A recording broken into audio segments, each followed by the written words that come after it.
Hi, here is a video tutorial on this little project I designed, which I'm calling bowl swatches, I think.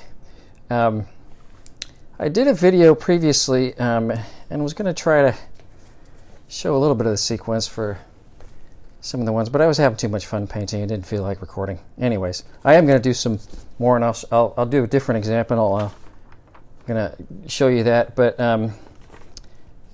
first of all, just this original example was the point was to be really kind of practicing with the secondary colors and the wide range of hues and values and temperatures. And I made a sketch, a value sketch, this one, which really the whole point is to sort of understand it really doesn't matter which colors you choose. That's almost true. As long as there's a color you can get really dark, even that. But playing with any two colors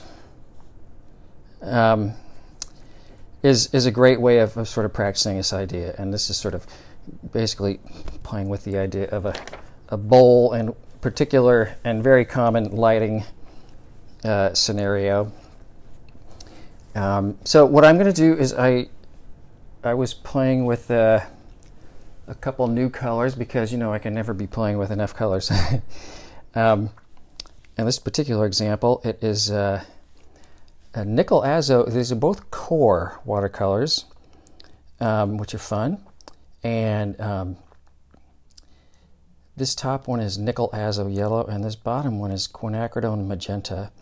So I just played with a swatch study basically like that, and then I'm going to apply that idea to an actual painting. So this is the part I'm actually going to be painting and video recording.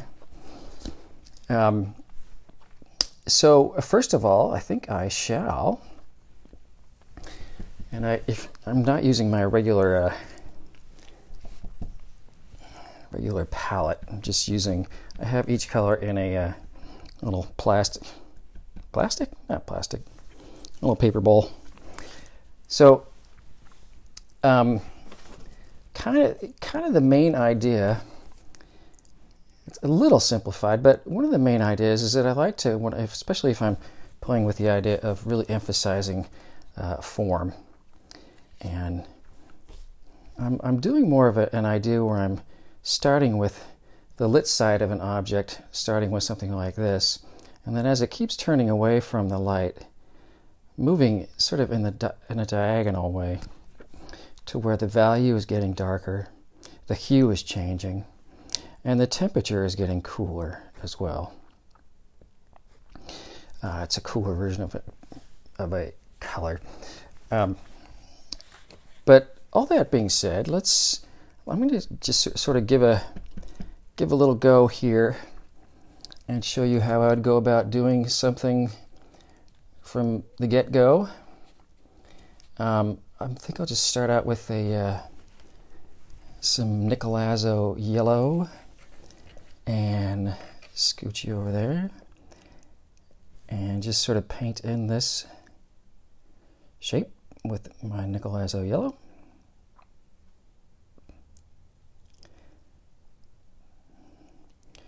Brush is a bit big for this shape, but we'll see.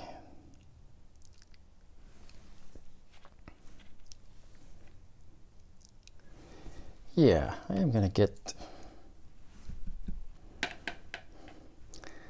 that was number 12 of that Da Vinci, oh, I forget what it's called, but I do like them.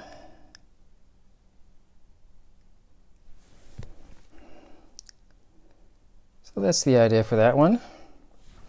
I think I'll use that same brush for, I'll shift over to the quinacridone magenta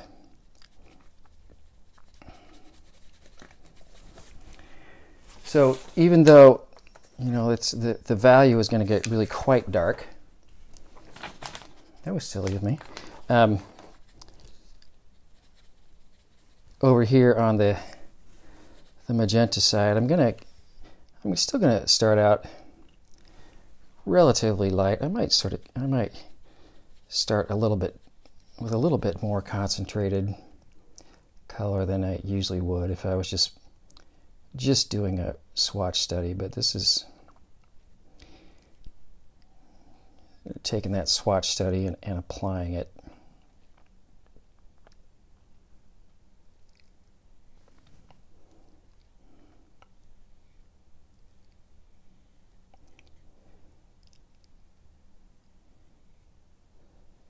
So there's that one.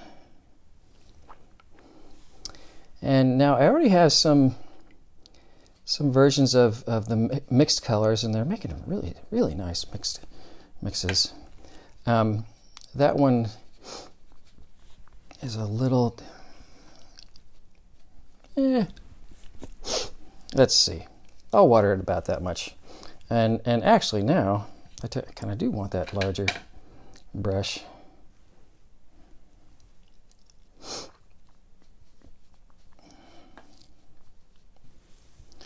So let's go with the this middle shape.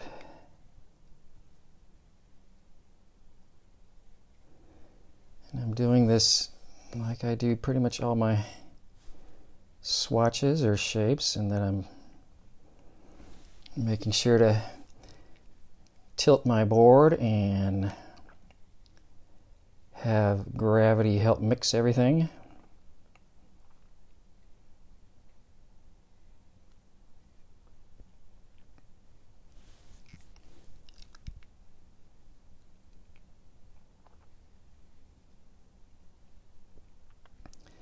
These are just first passes on what I'm going to be making.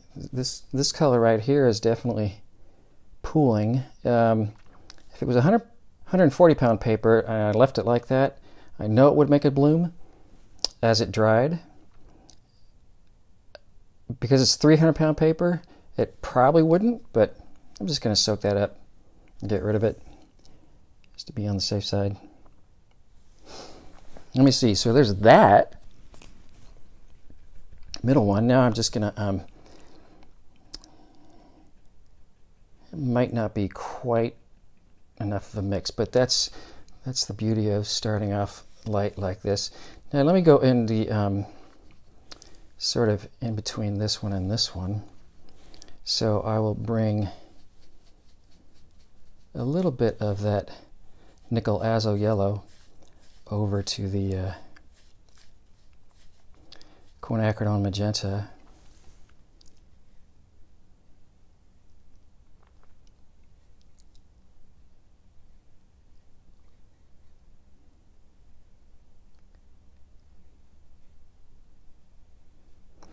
And yeah, I can tell pretty much already that it's probably going to be too big of a jump between that hue, that color, and this color.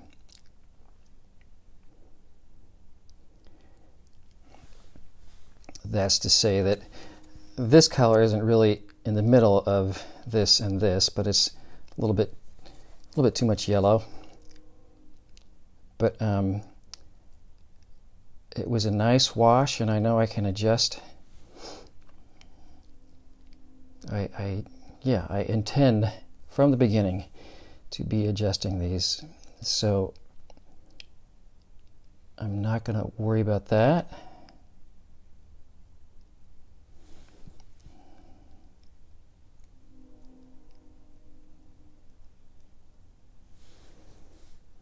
Trying to do some weird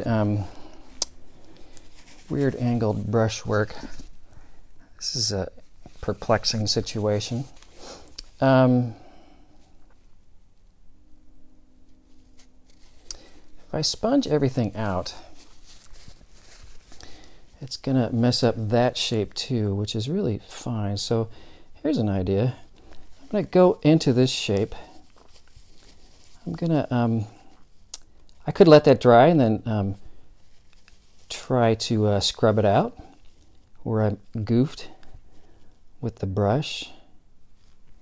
But what I'm going to do is just use a paper towel, and yes, I'm going into this shape quite a bit, but the reason that's sort of okay is because I'm just going to come back and re-wet the whole shape, and this time be a little more careful about where my brush goes. And what's interesting, usually, I hope this time too, when you do this, I'll turn it around to be a little bit more accurate. It seems like the paint should sort of still go into where it sort of went over too far. Probably, but oftentimes, as long as you really press in a paper towel and try to make sure it mostly gets dry, that coming back at the same time, even before letting the whole thing dry, and then adding in, reestablishing the moisture and paint for that shape. Usually it holds fine. It's interesting. Anyways,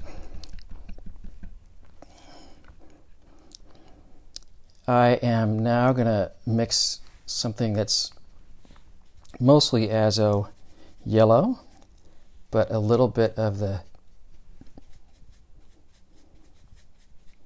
Quin magenta. That's pretty light valued. That's too light. So let's see. That's going to be interesting.